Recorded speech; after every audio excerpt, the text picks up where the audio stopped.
வணக்கம். நான் சாந்தி வெற்றிவேல். அஜமிலன் மோட்சம். என்னங்க புதுசாக இருக்குது பேர்? ஆமாங்க, நம்ம வாழ்க்கைக்கு தேவையானதை தான் உங்களுக்காக நான் கொண்டு வரேன். இதை நீங்கள் கேட்டிங்கன்னா மோட்சத்துக்கு உண்டான வழி தெரியும். நம்ம ஏற்கனவே பரிசுத்த மகாராஜாவுடைய கதையை கேட்டிருக்கோம். இதில் என்னுடைய பதிவில் இருக்குது. அதில் அவருக்கு ஒரு விஷயம் இருக்குது. 7 நாளில் தன்னுடைய உயிர் போகிறதுக்குள்ள என்ன விஷயத்தை நான் தெரிஞ்சுக்கிட்டா நேரடியாக சொர்க்கத்துக்கு போகலாம். அந்த மரணத்தை கண்டு அவர் பயப்படலை. ஒரு தைரியத்தோட, சரி வரப்போகிறது நிறுத்த முடியாது, ஆனால் 7 நாளில் நான் என்னென்ன விஷயத்தை தெரிஞ்சுக்கிட்டா நேரடியாக சொர்க்கத்துக்கு போகலாம் அப்படின்னு மிகப்பெரிய முனிவர்களையும் மகரிஷிகளையும் கூப்பிட்டு கேட்டு அதன் மூலிமா அந்த ஒவ்வொரு கதையை சரித்திரத்தை தெரிஞ்சுக்கிட்டார். அதில் ஒன்று தான் இந்த அஜமிலன் சரித்திரம். இது ரொம்ப அற்புதமான கதைங்க. இது வரைக்கும் யாரும் அவ்வளோவா சொல்லாத கதை தான். இந்த கதை பாகவத புராணத்தில் 6வது ஸ்கந்தத்தில் வருதுங்க. இந்த கதையை தான் நம்ம பார்க்க போகிறோம். இந்த அஜமிலன் விதியை மாற்றிய ஒரு சொல் என்ன? இது சாதாரண கதை இல்லைங்க. இது ஒரு மனுஷன் ஒட்டுமொத்த கர்மாவையும் அவன் செஞ்ச பாவங்களையும் ஒரே நொடியில் எரித்து சாம்பலாக்கக்கூடிய ஒரு ரகசியம்தான் இந்த கதையில் இருக்குது. ஒரு காலத்தில் சிறந்த ஒரு அந்தனர் ஒருத்தர் இருந்தார். இவர் எப்படி பின்னாடி காலத்தில் கர்மத்திலையும் பாவத்திலும் விழுந்தார், கடைசியில் மரண படுக்கையில் எப்படி தன்னை காப்பாற்றிக்கிட்டு சொர்க்கத்துக்கு போகக்கூடிய, அதாவது மோட்சத்துக்கு போகக்கூடிய வழியை கண்டுபிடிச்சாருன்றதை பற்றி தான் நான் சொல்ல போகிறேன். இந்த அஜமிலன் அப்படின்றவன் ரொம்ப நல்ல மனுஷன். வேதங்கள் சாஸ்திரங்கள் அத்தனையும் தெரியும். அவன் தன்கிட்ட இன்னும் நிறைய நல்ல விஷயங்கள்லாம் வச்சுருந்தான். தன்னுடைய பெற்றோர்களை அன்பாக பார்த்துக்கிட்டான். ஏன்னா இது அதிகமான கர்மாவை கொடுக்கக்கூடிய விஷயம். அதனால தான் அதை முக்கியமாக சொல்கிறேன். பூஜை முறைகளை சிறப்பாக செஞ்சான். இது இல்லாமல் அவன் நல்ல புரோகிதர்னால் எல்லா வேதமும் தெரிஞ்சவர். இதுக்காக பூஜைக்காக சமித்து அப்படின்றது இறை சக்தியுடைய குச்சிக்கள். இறைவன் எதில் இருக்கிறான்? உதாரணத்துக்கு சொல்லணும்னா வேப்ப மரம், ஆலமரம், அரச மரம், அதோட குச்சிக்கள் மாதிரி 21 சமித்து குச்சிக்கள், 21 அதாவது சக்தி வாய்ந்த மரங்களுடைய குச்சிக்களை காட்டில் தான் சேகரிக்க முடியும். அப்படி அதை எடுக்க போகும்போது அங்கே ஒரு பெண்ணை பார்த்ததும் அவனுக்கு தான் எதுக்கு வந்தோன்றது மறந்து போச்சு. அந்த பொண்ணு கூட வாழணுன்ற ஆசை வந்துச்சு. அந்த பொண்ணுக்கிட்ட போய் கேட்டான், எனக்கு குடும்பம் நடத்தணும்னு ஆசையாக இருக்குமா, நான் உன்னை கல்யாணம் பண்ணிக்கலாமா அப்படின்னு. அந்த பொண்ணும் ஒரு மிக சிறந்த பண்டிதர், இவ்வளோ ஒரு வேதம்லாம் தெரிஞ்சவர் நம்மளை கேட்குறாருன்னும் போது நம்ம எப்படி மறுக்க முடியும்? ஏதாவது சாபகமாக கொடுத்துட போகிறாரு அப்படின்னு நினச்சிட்டு கல்யாணத்துக்கு ஒத்துக்குச்சு. கல்யாணம் பண்ணிட்டு சிறப்பாக வாழ்க்கை நடத்தினார். அவர் சிறப்பாக வாழ்க்கை நடத்துறதுக்கு ஆதாரமாக அவருக்கு 10 குழந்தைங்க பிறந்தாங்க. ஒவ்வொரு குழந்தைக்கா அவர் பேர் வைப்பார். ஆனால் கடைசி குழந்தைக்கு மாத்திரமோ திடீர்னு அவருடைய புத்தியில் தோணுச்சு, இந்த குழந்தைக்கு என்ன பேர் வைக்கலாம்? ஏற்கனவே 9 குழந்தைக்கு யோசித்து பேர் வச்சிட்டோம், இந்த குழந்தைக்கு என்ன பேர் வைக்கலாம் அப்படின்னு யோசிச்சுட்டு டக்குன்னு அவருக்கு வாயில் வந்த வார்த்தை, எப்போவுமே பழகின விஷயம் மறக்காது, நாராயணன் பேர் வச்சிடலான்னு வச்சுட்டாரு. இந்த நாராயணன் பேர் வச்ச அப்புறம் இந்த பிள்ளைகளெல்லாம் காப்பாற்றணும். 10 குழந்தை இருந்தால் சும்மா கிடையாது. அத்தனை குழந்தைங்களுக்கும் தேவையான வசதி வாய்ப்பை செய்யணும். இந்த குழந்தைங்களை பார்த்துக்கணுன்னா கண்டிப்பாக இந்த மனைவி கூட இருக்கணும். அவளுக்கும் தேவையான விஷயங்களை செஞ்சு கொடுக்கணும். இதுக்கு அவருக்கு பணம் தேவைப்பட்டது. ரொம்ப சுலபமாக பணம் கிடைக்கிற வழி எதுன்னு பார்த்தாரு. வேத மந்திரம்லாம் என்றைக்காவது ஒரு நாள் தான் கேட்பாங்க அப்படின்ட்டு திருட்டு வேலை, மற்றவங்கள துன்புறுத்தி பணம் பறிக்கிறது, அதாவது ஏமாத்து சொல்களை சொல்லி பணம் பறிக்கிறது, தேவையில்லாத ஒரு இந்த செயலை செய்யக்கூடாது, தவறான செயல்களை செஞ்சு இவங்கள போய் நீ மிரட்டிட்டு வா அப்படின்றது, இந்த மாதிரி செயலெல்லாம் அவர் செய்ய அவருடைய குடும்பம் மகிழ்ச்சியாக இருந்தது. என்னங்க சொல்கிறீங்க, இவ்வளோ தப்பான விஷயம் செஞ்சு ஒரு மனுஷன் எப்படி சந்தோஷமாக இருக்க முடியும்? அதுவும் அவன் குடும்பம். ஆமாங்க, இந்த தப்பான செயல்களெல்லாம் செய்கிறதுனால அவனுக்கு வருவாய் அதிகமாச்சு. அதனால் அவன் குடும்பம் நிச்சயம் மகிழ்ச்சியாக தானே இருக்கும். ரொம்ப பிரமாதமாக குடும்பம் நடத்திட்டு வரான். சுற்றி நடக்கிற வெளி உலகம் எதுவும் அவனுக்கு தெரியல. அவனுக்கு வயசு ஏறுறது மறந்து போச்சு. திடீர்னு பார்த்தா உடம்பு முடியாமல் படுத்துன்னு இருக்கான். நிறைய பேருக்கு இந்த சம்பாதிக்கிற ஆசையில் நம்ம எதுக்கு இந்த உலகத்துக்கு வந்தோம் அப்படின்றது மறந்து போயிடும். இவனுக்கும் அது மறந்து போச்சு. இப்போ அவனுக்கு வயசாகிடுச்சு, 80 வயசு ஆயிடுச்சு. இந்த அஜமிலனுக்கு பயப்பட வேண்டிய நேரம். ஆமாங்க, எப்போ இறக்க போகிறோம் அப்படின்றது எல்லாருடைய வாழ்க்கையிலே இருக்குது. இவனுக்கும் அந்த பயம் வந்துச்சு. இந்த பயம் அவனுக்கு நடுக்கமாக மாறிச்சு. என்ன செய்கிறதுனே தெரில. இந்த பயத்தில் அவன் உட்காந்துருக்கும்போது இவனுடைய மனசு நினைக்கிறது நடக்குமா நடக்காதா? டக்குன்னு யமதர்மராஜர் தன்னுடைய அடியாட்களை அனுப்பிச்சிட்டார். அவங்கெல்லாம் ஒவ்வொருத்தருக்கும் ஒவ்வொரு மாதிரி வருவாங்க. அதாவது சிலர் செய்கிற பாவ புண்ணியத்தை பொறுத்து அவங்க வருவாங்க. சிலர் சாந்தமாக அந்த உயிரை எடுத்துகிட்டு போவாங்க அமைதியான முறையில். பாவம் அதிகமாக அகோர தோற்றத்தோடு வருவாங்க. இவ்வளோ பாவம் செஞ்சுருக்க, அப்போ எப்படி உன்னை பார்க்குறது அப்படின்னு அந்த யமதூதர்கள் பயங்கரமான தோற்றத்தோடு இந்த அஜமிலனை சுற்றி நிற்கிறாங்க. உன்னை கூட்டிகிட்டு போக தான் வந்திருக்கோம் அப்படின்னு சொல்கிறாங்க. அவங்க உருவத்தை பார்த்ததுமே அஜமிலனுக்கு நடுக்க வந்துச்சு. இத்தனை நாள் வாழ்க்கை சந்தோஷத்தை மறந்து போயிட்டான். பயத்தில் வாய் வளர ஆரம்பிச்சிச்சு. என்ன செய்கிறதுனே தெரில. அவன் வாய்க்கு டக்குன்னு அங்கே விளையாடிட்டு இருந்த கடைசி குழந்தை. யாருமே இல்லை. நாராயணா, நாராயணா, நாராயணா, என்னை காப்பாற்று, எனக்கு பயமாக இருக்குது, நாராயணா ஓடிவா அப்படின்னு சொன்னார். இவர் சொன்னது யார? அந்த பையனை. அது குழந்தை, அது விளையாடிட்டுருக்கு. ஆனால் இது எப்படியோ நம்ம நாராயணன் காதில் விழுந்துச்சு. கடவுளுக்கு நீங்கள் என்ன பணி செய்கிறீங்கன்றது முக்கியம் இல்லை. ஆனால் அந்த நாராயணான் அழைச்சா உடனே உங்களுக்கு உதவி செய்யணும். அதுதான் அவருடைய மனசில் இருக்கிற ஒரு விஷயம். இது ஒரு ரகசியான ஆன்மீகம்தான். நம்ம நாராயணன் காதில் இது விழுந்ததுமே தன்னுடைய பக்தன் யாருக்கோ ஒரு பயங்கரமான துன்பம், நம்ம போனால் தான் அவனை காப்பாற்ற முடியும் அப்படின்னு நேராக இந்த அஜமிலனுடைய குடிசைக்கு வந்துட்டார். அங்கே அவருக்கு பார்த்தவருக்கு ஆச்சரியம் இருக்குது. ஆமாம், இந்த காலன்கள் எல்லாரும் விவாதம் செஞ்சிட்ருக்காங்க. தூக்குடா அப்படின்றாங்க. இன்னொருத்தர் சொல்கிறான், வயசானவனா இருக்கானே, இவன் என்ன பாவம் செஞ்சுருக்க போகிறான் அப்படின்னு கேட்குறான். இன்னொருத்தர் சொல்கிறான், ஐயோ, இவன் செஞ்ச பாவத்துக்கு நம்ம 3 பேர் போதாது, யமதர்மராஜனே இறங்கி வந்தால் தான் இவனுக்கு துன்பம் கொடுக்க முடியும். எனக்கெல்லாம் வர கோபத்துக்கு அவனுக்கு மேல் உலகத்துக்கு கொண்டு போய் தண்டனை கொடுக்கறதுக்கு பதிலாக இங்கேயே இவனை கொண்டுட்டு வர சொன்னால் கூட கொண்டுடலாம். நம்ம எதுக்கு இவனை தூக்கிட்டு போனோம்? இந்த பாவ உடலை சுமக்கிறதுக்கு கூட எனக்கு வேதனையாக இருக்குது அப்படின்னு இவங்களுக்குள்ள விவாதம் பண்ணிகிட்ருக்காங்க. இறைவன் வந்துட்டார். என்ன பண்ணுறீங்க அப்படின்னு கேட்டார். இல்லை இறைவா, இவனுடைய நேரம் முடிஞ்சு போச்சு, இவனை தூக்கிட்டு போகலான்னு வந்தோம். ஆனால் இவன் இவ்வளோ துன்பம் பண்ணானான்னு யோசிக்கிறோம். இல்லைப்பா, அவன் அந்த துன்பம்லாம் பண்ணல. அவன் என்ன கூப்பிட்டான், நாராயணன் கூப்பிட்டான். அப்போது கண்டிப்பாக என்னோடய பக்தனாக தான் இருப்பான். அதனால் நீங்கள் கிளம்பலாம் அப்படின்னு உடனே இன்னொரு தூதன் சொல்கிறான், பிரபு, உங்களுக்கு தெரியாது பிரபு, அவன் கொஞ்சம் நெஞ்சம் அநியாயம் பண்ணல. இவனால் துன்பப்பட்டவங்க நிறைய பேர் உலகத்தில் இருக்காங்க. இவனை கண்டிப்பாக எங்களோட அனுப்பிச்சிருங்க. அவன் உங்களை கூப்பிடல. இல்லைப்பா, எனக்கு காதில் விழுந்தது, நாராயணா, நாராயணா, என்னை காப்பாற்றுன்னு கூப்பிட்டான். அவன் புள்ள பேர் நாராயணன், அதை தான் கூப்பிட்டான். நீங்கள் உங்களை கூப்பிட்டதான்னு நினச்சிக்கிட்டீங்க. அப்படி இல்லைப்பா, உங்களுக்கு எப்படி யமன் சொன்ன கட்டளையை நிறைவேற்றணுமோ அந்த மாதிரி எனக்கு ஒரு கட்டளை இருக்குது. என் பக்த பிரச்சனையில் மாட்டிக்கினே என்னை கூப்பிட்டா உடனே நான் அவனை சொர்க்கத்துக்கு அனுப்பிச்சி வைக்கணும்.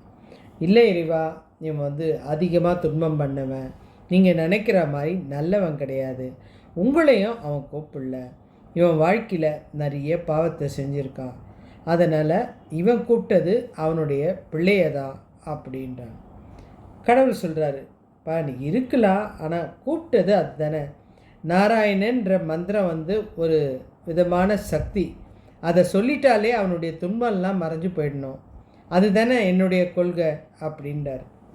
இந்த யமனுக்கும் இந்த கடவுளுக்கும் விவாதம் நடக்குது. என்னுடைய பக்தனை விட்டுட்டு அவன் உன்னை கூப்பிடல அப்படின்னு. இல்லை, அந்த மந்திரத்துக்கு அந்த சக்தி இருக்குது, அந்த நாராயண நாமத்துக்கு அவ்வளோ மகிமை இருக்குது, அது ஒரு கேடயம் மாறிப்பா அப்படின்றார். இல்லை சாமி, நான் சொல்கிறத புரிஞ்சுக்கங்க, நாங்கள் அவன் உயிரை தான் எடுக்க வந்தோம். அவன் கூப்பிட்டது உங்களை கிடையாது. இந்த கடவுளுக்கு ஏற்றுக்க முடியல, அவன் வாயிலேருந்து வந்தத அப்படின்னார். ஆமாம் சொன்னான், அதில் ஒரு தவறு கூட இல்லையே. நாராயணா என்னை காப்பாற்று தெளிவாக தானப்பா சொல்லியிருக்கான். அவன் பிள்ளைய தான் கூப்பிட்டான். இவங்க சொல்கிறதுக்கும் நாராயணனுக்கு விருப்பமே இல்லை. இல்லைப்பா, நீங்கள் என்ன சொன்னாலும் முதல்ல இங்கேருந்து கிளம்புங்க, என் பக்தனை விடுங்க, கிளம்புங்க அப்படின்றார். ஆனால் இவன் பண்ண புண்ணியம், அஜமிலன் பண்ண புண்ணியம் இந்த விவாதத்தை கேட்க வேண்டி வந்துச்சு. ஏன்னா அவன் முதல்ல ஆரம்ப காலத்தில் நல்லவன் தானே, அவன் கும்பிட்ட சக்தி அவன்கிட்ட தானே இருக்கும். நீங்கள் எதை விதைக்கிறீங்களோ அது உங்கள்கிட்ட இருக்கும். அப்போ அவன் கொஞ்சம் புண்ணியம் பண்ணியிருக்கானே, அது இருக்க. அதனால் அவன் இந்த 2 பேர் பேசுகிறதையும் கேட்கக்கூடிய அரிய வாய்ப்பு, ஒரு மிராக்கல் பம்பர் ப்ரைஸ் மாதிரி அவனுக்கு அது கிடச்சிது. அவன் நிதானமாக இவங்க 2 பேரையும் பேசுகிறத கேட்டுட்டு உஷாராயிட்டான்.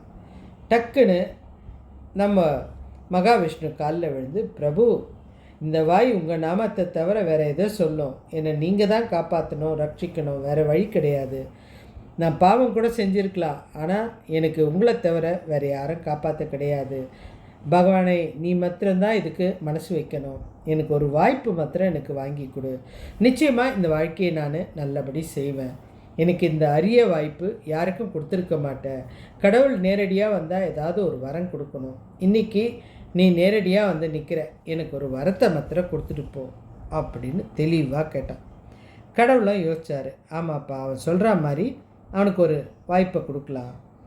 இந்த யமதூதர்களுக்கு புரிஞ்சிடுச்சு, நாராயணன் இந்த உயிரை எடுக்க சம்மதிக்க மாட்டார், ஏன்னா அவன் அவரை பிடிச்சிட்டான் அப்படின்னு. அவங்க சரி, நீங்கள் என்ன வரம் கொடுக்க போகிறீங்க, அதை தெரிஞ்சுக்கிறோம் அப்படின்னு இவன் கேட்குறான். பிரபு, எனக்கு ஒரு வரம் தான் வேணும். எனக்கு இன்னொரு வாய்ப்பு கொடுத்தீங்கன்னா நான் நிச்சயமாக நல்லவன்றதை நிரூபிக்கிறேன் அப்படின்னு. இந்த காலதேவர்களுக்கு சிரிப்பு வந்துச்சு. பிரபு, நீங்கள் என்ன வரம் கொடுத்தாலும் திருடின பாவம் செஞ்ச இந்த ஆத்மா நிச்சயமாக இனி நல்ல செயலை செய்ய வாய்ப்பே கிடையாது. அது திரும்பவும் அந்த காரியம்தான் செய்யும். ஆனால் எங்களுக்கு நீங்கள் இப்போ ஒரு வாக்கு கொடுக்கணும். அவன் திரும்பவும் அந்த மாதிரி ஒரு தவறான வழி போனாலோ ஏதாவது செஞ்சாலோ நாங்கள் உடனே வேகமாக அவனை பிடிச்சிட்டு போயிடுவோம். ஏன்னா இவனுடைய தண்டனை அங்கே நிறைய சேர்ந்துக்கிட்டு இருக்கு, அதனால தான் அப்படின்னவனே இந்த விஷயமும் அவன் காதில் விழுது. இல்லைப்பா, இவனுக்கு ஒரு வாய்ப்பு கொடுக்கலாம், இனி நீ தவறு செய்ய மாட்டே இல்லை அப்படின்னாரு. அஜமிலன் சொல்லிட்டான், கண்டிப்பாக நான் பண்ண மாட்டேன் அப்படின்னு. மகாவிஷ்ணுவும் அவனுக்கு வரத்தை கொடுத்துட்டு போயிட்டார். ஆனால் அதுக்கப்புறம் கண்டிப்பாக உனக்கு தண்டனை வந்துச்சுன்னா நான் வரமாட்டேன் அப்படின்ட்டார். என்னை கூப்பிட்டா கூட நான் வரமாட்டேன். இவனுக்கு இந்த விவாதம் மிகப்பெரிய ஞானத்தை கொடுத்தது. இந்த விவாதம் நிச்சயமாக நமக்கெல்லாமே ஒரு மிகப்பெரிய ஞானத்தை கொடுக்குது. இந்த விவாதம் அத்தனையும் துல்லியமாக கேட்கக்கூடிய வாய்ப்பினால் அவனுக்கு இந்த விஷயம் முழுக்க புரிஞ்சுது. யோசனை செஞ்சான். கடைசி நேரத்தில் நம்ம கூப்பிட்ட ஒரே ஒரு வார்த்தை நாராயணன் அப்படின்ற ஒரே ஒரு மந்திரம். நம்ம நாராயணான்னு சொல்லலாம், ஓம் நமச்சிவாயான்னு சொல்லலாம். எதுவாக இருந்தாலும் இறை நாமத்துக்கு அத்தனை சக்தி இருக்குது. நம்ம வாழ்நாளில் கடைப்பிடிக்க வேண்டிய ஒரு விஷயம் அப்படின்னு யோசித்து கடவுள்கிட்ட நேரடியாக வந்ததுனால இத்தனை நாள் செஞ்ச பாவத்தை நீங்கள் எனக்கு மன்னிக்கணும். தவறான வழியில் போயிட்டேன், எனக்கே புரியுது, எனக்கு மன்னித்து ஒரே ஒரு அரிய வாய்ப்பை மாத்திரம் கொடுங்க, நான் நல்லவனாக இருந்து காட்டுறேன் அப்படின்ட்டார். கடவுளும் அவனுக்கு வாய்ப்பை கொடுத்துட்டாரு. இந்த யம தர்மராஜன் அனுப்பின தூதர்களோ சிரிச்சுக்கிட்டே, இன்னும் கொஞ்ச நாளில் இவன் நம்மக்கிட்ட தான் வரப்போகிறான், அப்போ வச்சு செய்யலாம் அப்படின்னு அவங்க போயிட்டாங்க. இது யாருக்குமே கிடைக்காத அரிய வாய்ப்பு நம்ம அஜமிலனுக்கு கிடைச்சிது. இந்த மாதிரி விஷயம் நம்ம கண்டிப்பாக தெரிஞ்சுக்கணும். இவன் என்ன பண்ணிட்டான், உடனே தன்னுடைய மனைவியை கூப்பிட்டு, அம்மா இந்த குழந்தைகளை நல்ல வழிப்படுத்து, நான் தெரியாமல் உன்னை கல்யாணம் பண்ணிட்டேன், இதுக்கப்புறம் எனக்கு ஆன்மீக பாதை ரொம்ப முக்கியம், கடவுளை நினைக்கிறது மிகப்பெரிய ஒரு ஆற்றல் வாய்ந்த விஷயம், நான் அதுக்காக போகிறேன், என்னை தேடாத அப்படின்னு நேராக புனித நீரான கங்கை நதி கரையோரம் போய் உக்காந்துட்டான். தவத்தில் உக்காந்துட்டு தினமும் கங்கையில் குளிக்கிறது, நாராயண மந்திரத்தை விடாமல் ஜெபிக்கிறது. அப்படியே அவன் கடைசி காலம் வரைக்கும் அந்த இறை நாமத்தை விடாமல் சொல்லிக்கிட்டே இருந்தான். இந்த இறை நாமம் அப்படின்ற ஒரு விஷயத்தில் ஒரு ரகசியம் இருக்குது. நமக்கு இந்த இறை நாமம்ன்றது ஒரு ஆற்றல் மிகுந்த ஒரு கேடயம், நம்மை பாதுகாக்கக்கூடிய கேடயம். இந்த கேடயம் நம்ம பாவம், கர்மா இப்படி போல் மழைகள் நம்ம மேலே வரும்போது இந்த கேடயம் டக்குன்னு அதை நாராயண நாமம்ன்ற கேடயம் அதை டக்குன்னு எரிச்சிட்டு உன் பக்கம் கிளியர் பண்ணிடும். அது ஒரு சாஃப்ட்வேர் மாதிரி உங்ககிட்ட இது வரைக்கும் பண்ண பாவ புண்ணியத்தை கரைச்சிடும். அதுக்காக நீங்கள் உடனே பாவம் செஞ்சுட்டு கடைசி நேரத்தில் நம்ம கூப்பிட்டுக்கலான்னு நினச்சா அங்கேயும் ஒரு பாயிண்ட் இருக்குது. என்ன பாயிண்ட்டு? எல்லாருக்குமே அந்த மந்திரம் வராது. வரும். ஆனால் கடைசி நேரத்தில் மறக்க வேண்டிய ஒரு வாய்ப்பாக வந்துடும். அந்த நேரத்தில் நீங்கள் என்ன சொல்கிறீங்களோ அதுதான் நடக்கும். எல்லாருமே கடைசி வரைக்கும் இறை நாமத்தை சொல்லுவாங்கன்னு சொல்ல முடியாது. மிக பெரிய இறை பக்தர்கள் கூட கடைசி நேரத்தில் அம்மா வலிக்குதே, ஐயோ வலிக்குதே, அந்த ஐயோன்றது யார் பேர்? யமதர்மராஜாவுடைய மனைவி பேர். மனைவியை கூப்பிட்டா அந்த இடத்துல மனைவி இருக்கான்னு நினச்சிட்டு கணவர் வந்துடுவார். இங்கே ரகசியம் உங்களுக்கு புரியுதா? அப்போ என்ன பண்ணுவாங்க சிலர், உஷாராக நம்ம எப்போவுமே ஆரம்பத்திலருந்தே நாராயண நாமத்தை சொல்லிக்கிட்டே இருக்கலாம், இல்லை நமச்சிவாய மந்திரத்தை சொல்லலாம் அப்படின்னு நினச்சி நீங்கள் சொல்ல ஆரம்பித்தா உங்களுக்கு அந்த பாவமும் கர்மமும் செய்யவே தோணாது. சதா சர்வகாலம் நீங்கள் சொல்கிற ஆற்றல்னால உங்களுக்கு அந்த நினைவு வராது, இறையோட ஞாபகம்தான் வரும்.